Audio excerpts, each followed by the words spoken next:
মাশাল্লাহ, সবাই মাশাল্লাহ বলবেন। এটা হচ্ছে আমার মায়ের হাতের মাটির আলু গাছ, মাটির আলু পুষছে দেখেন, তুলতেছি এখন।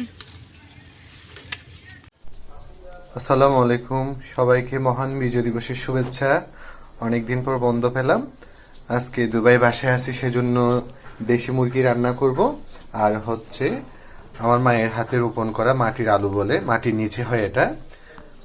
তো সেজন্য আমি ভাইয়া মাটির আলুগুলা কেটে পরিষ্কার করে ধুয়ে দিছে। আর এদিকে হচ্ছে পেঁয়াজ, রসুন, আদা, কাঁচামরিচ। আর হচ্ছে এদিকেও পেঁয়াজ, রসুন, আদা, কাঁচামরিচ। আর এটা হচ্ছে ভুনা করব। আর হচ্ছে এটা হচ্ছে মুরগি হাড্ডি মাংস দিয়ে মাটির আলুটা রান্না করব। অবশ্যই এখানে প্রচুর ঝাল করব, সেজন্য বোম্বাইয়া মরিচে দেওয়া আছে। তো দেখতে থাকুন। মুরগির মাংসগুলো ভুনা করার জন্য আমি পাতিলে তেল দিয়ে দিছি। আর এই যে আমার মিক্সারটা সব মশলা সহ একেবারে লবণ সহ ব্লেন্ড করে ফেলছি। আর এদিকে হচ্ছে এই যে আমার ভাইয়ার পরিষ্কার করে কেটে রাখা দেশি মুরগির মাংসগুলো। আর আমি মিক্সার করা মশলাটা তেলে দিয়ে দিচ্ছি।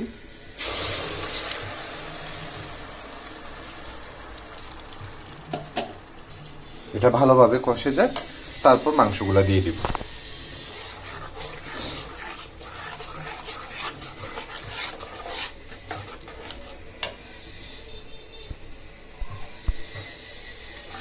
ভালোভাবে কষে যাক।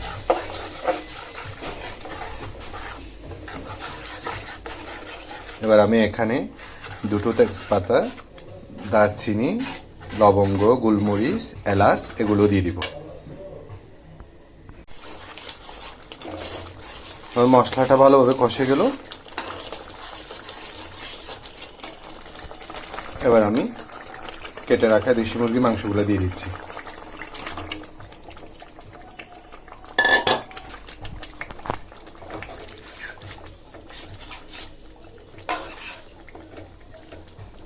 কোনোরকম ঝোল দিব না এখন, আগে এগুলা ভালোভাবে কষে যাক।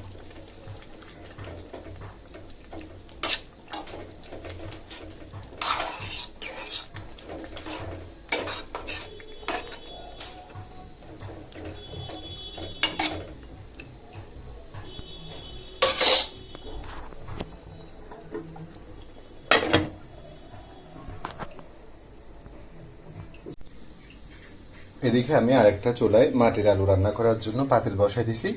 তেল গরম হয়ে গেছে, এখন আমি ব্লেন্ড করে রাখা মিক্সারটা দিয়ে দিব। এখানেও একেবারে লবণ সহ সব উপকরণ একসাথে আমি ব্লেন্ড করে ফেলছি।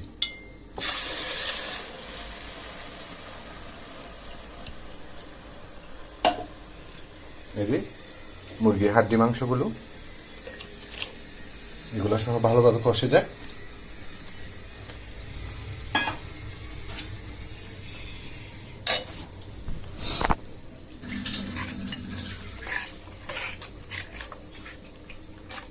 তারপর আমি কেটে রাখা আলুগুলা দিব আর ঝুল দিব, এগুলো আগে ভালোভাবে কষে যাক। আর এদিকে আমার মাশাল্লাহ খুব সুন্দর একটা ফ্লেভার আসতেছে দেশি মুরগিগুলো।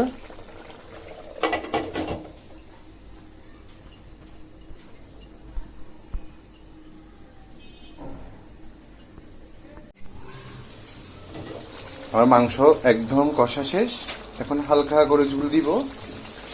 আর এদিকে হচ্ছে আলুর মশলাটাও কষা শেষ, এখন আমি আলুগুলো ভালো দিয়ে দিব। এই যে কেটে রাখা আলু, বিসমিল্লাহ। এবার একটু ঝুল দিয়ে দিব।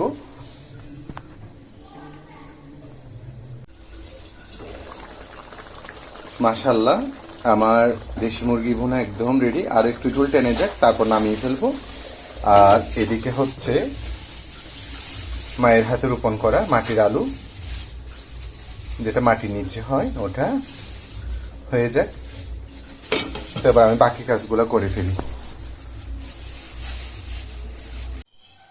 তো আমার আজকে রান্না একদম রেডি। এই যে আমার মাটির নিচে আলু দিয়ে মুরগির হাড্ডি মাংস, আর হচ্ছে দেশি মুরগি ভুনা, আর হচ্ছে আমরা দুই পছন্দের সাদা ভাত, আর গতকালকের একটু ফ্লোরি ছিল কচু চিংড়ি যেটা আর কি। তো আজকের মতো এতটুকু, সবাই সবার জন্য দোয়া করবেন। আসসালামু আলাইকুম।